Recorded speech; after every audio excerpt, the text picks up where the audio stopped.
Good morning, everybody. Good morning, and welcome to this morning's edition of Contractors Chatter. How are you doing? I hope you had an amazing weekend. Contractors Chatter is a government contracting updating, excuse me.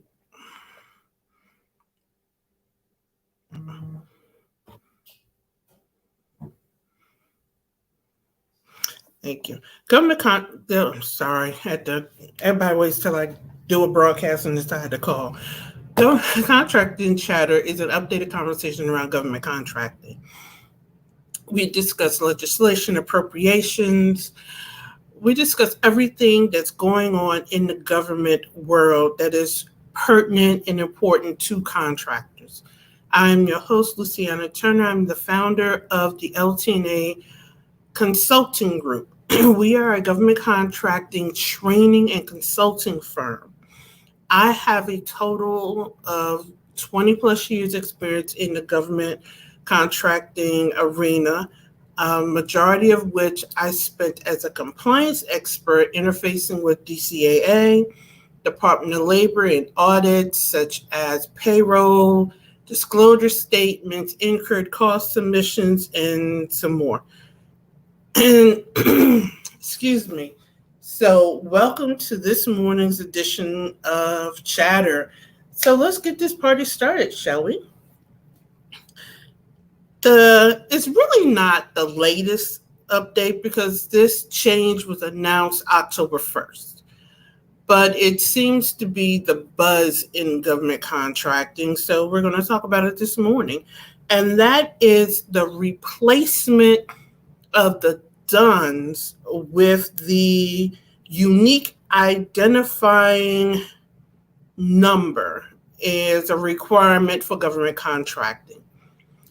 Basically, what the government has decided to do is stop making the DUNS a requirement for government contracting.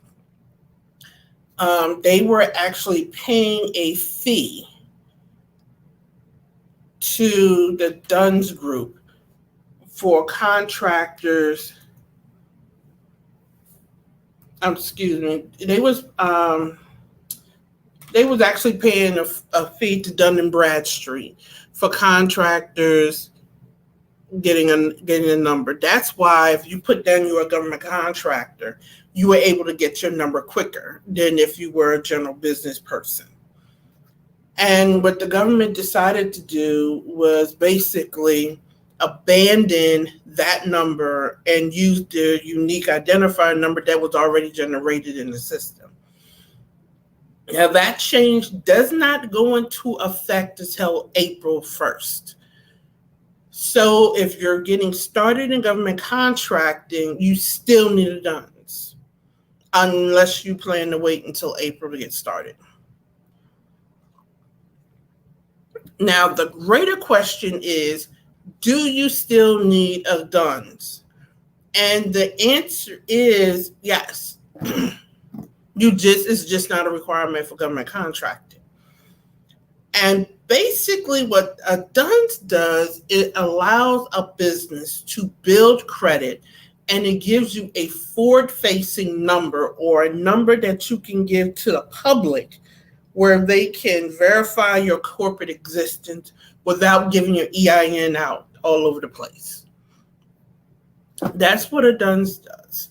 So when companies run background checks and you want them to ensure that they're looking up the correct company, because there are multiple companies that have the same name, you give them your DUNS versus your EIN. So is a DUNS required for government contracting? No. As of April, it's not required. Is a DUNS required to do business? It isn't a requirement, but it is still a factor for developing business credit. So it's news, but I just don't think it's the end all be all that everybody is raving it to be. So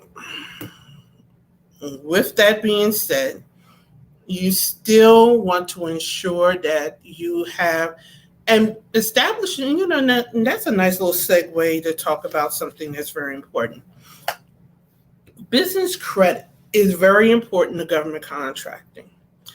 It's a way of determining and it can determine the size of the contracts you can go after. A lot of times, it's roughly 60 days before you receive payment in government contracting, because you work 30 days, then you invoice, and if you submit a compliance invoice, it's 15 to 30 days after that before you get paid. So it's roughly 45 to 60 days before you're paid in government contracting. You still need to float expenses. You still need to float payroll, depending upon the size of your contract. And if you're trying to go after larger endeavors, you're going to need payroll. So business credit is paramount in contracting. So the establishing and maintaining good credit is key, or is important, and it plays a factor in the size of the contracts that you can go after. And non-existent business credit can make it difficult to scale in contracting. So if you're anti-credit, which that's neither here nor there. If you're anti-credit, you need to adjust that position, because unless you come from money, it will be very difficult for you to scale in contracting without some form of capital, period. If you're going after large contracts, that's going to mean payroll, equipment, especially if you're in construction. Payroll, equipment, consultants. If you're going after large contracts, you may need help in the proposal phase. And nobody's going to help you write your proposal on this barter and exchange type thing. And I don't know why we're in 2022 still thinking that flies, but there's still people out here trying to conduct business like that. You're going to need to pay for possibly a proposal writer or a consultant to help you put together your narrative, or a consultant help to put together your rates. And if you do not have contracting rates, if you're bidding different rates every time you're submitting a proposal, you're doing government contracting wrong. And I will die on that hill, and anybody that's telling you anything different, you should not be working with them. But that's another rant for another day. Excuse me. And I'll explain that tomorrow. That'll be my conversation for tomorrow, the importance of rates. But you need to be able to source and pay for that. And unless you have a big bankroll, and even if you do, you don't want to exhaust your own personal funds. And you want to separate your funds from corporate funds as much as possible. So you want to ensure that your business has business credit, and that you can leverage that business credit to help you grow your business. And that is the importance of having a DUNS. And I always found it kind of redundant to say DUNS number, since it's the data universal number system. So it's like number anyway. So that's just a little bit about the upcoming change coming into effect April. Another change coming into effect April, this is only applicable if you're doing work in the Fed space, is the reporting of an affirmative action plan to the compliance.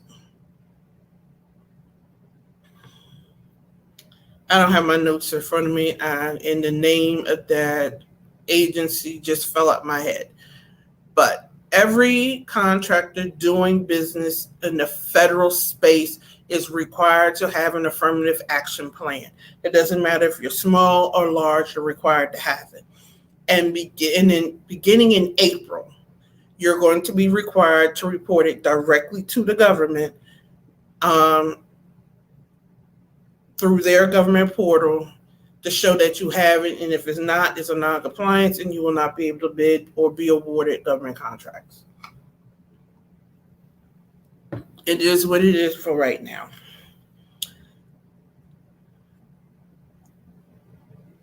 We want to keep in mind that the Zero Trust Initiative is full steam ahead. More government agencies are adopting it. So make sure you have your cybersecurity in check. And off the box, Norton Antivirus is not going to do it.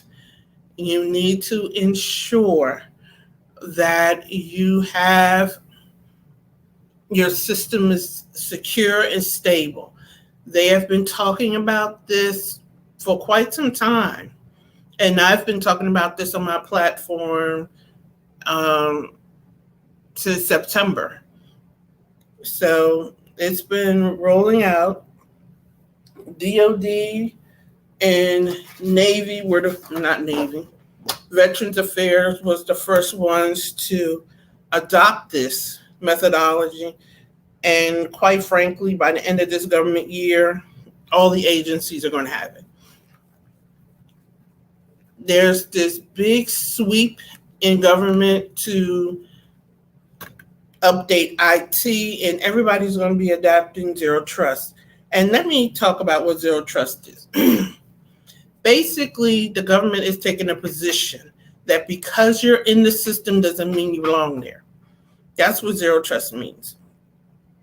So government contractors are being put into the government systems for work based upon your statement of work.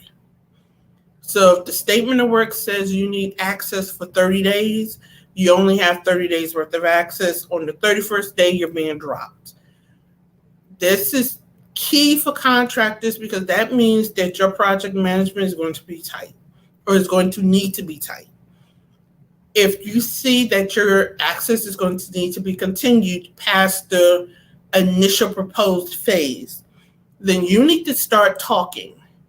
And that's not waiting till the last minute. That means talking now, because getting that access is going to require time. It is never just a flip of the switch. And I used to have that ideology too. And, a lot of times we think, oh, it's just a flip of a switch. It's just a keystroke to give somebody access to the system. It really isn't. It wasn't until I did my first IT audit that I realized what it takes to secure a system and ensure that who's in there belongs in there. And it really is, it really takes a lot. I wasn't appreciative of that. So it really takes a lot. So your project management skills are really going to have to be on top of the thing. And you're going to have to give your COTAR, your contracting officer, a lot of leeway in saying, we're going to need extended access to the system to complete this job. So they can let IT know this personnel, these contract personnel is going to need extended access to the system. Is it your full team or just a subset of the team? These are the things that you're going to need to know and convey to your contracting officer. So Zero Trust is a game changer in that respect, that you're going to have to stand up and really lead your contracts and your contracting officer in your needs, and your communication skills are going to have to be spot slam on it. So gone are the days of you just in the system and you just staying there until your contract expires. They're really honing in and getting super tight with security. They're requiring government contractors to report significant, and how they're defining significant, I'm not sure yet. I have a training coming up that I'm participating in where they're going to do a lot more explaining of how they're defining significant, because what I think is significant and what somebody else thinks is significant is often different. So as more information becomes available, I'll announce it on my platform. But contractors, you really need to be looking into doing that, especially in the Fed space. If you don't want to take up that cost, you're just not going to be in the federal space, period. It is, from my understanding, it is a costly initiative. However, if you input it in your rates correctly, it can be redeemed as an indirect cost. Get on my calendar and we can discuss how you do that. Lastly, we're going to close today out with, I have a series of trainings coming out called Before the RFP, where I'm going to talk about locating and tracking the opportunity, where I'm talking about decoding the RFP. I'm really going to break down what are the components of an RFP. Now, you should read an RFP in its entirety, but there's some key takeaways that are important for the proposal. There's some key takeaways that are important for the contract. There's some key takeaways that are important for the performance of the contract. And there's some key takeaways that are important for your back office systems. We're going to go over that in decoding the RFP. So in the description is a link to my training classes. To sign up, you're a government contractor now. Invest in your company, invest in your training. Government contracting is a lucrative field. The government spends billions of dollars each year in industry. However,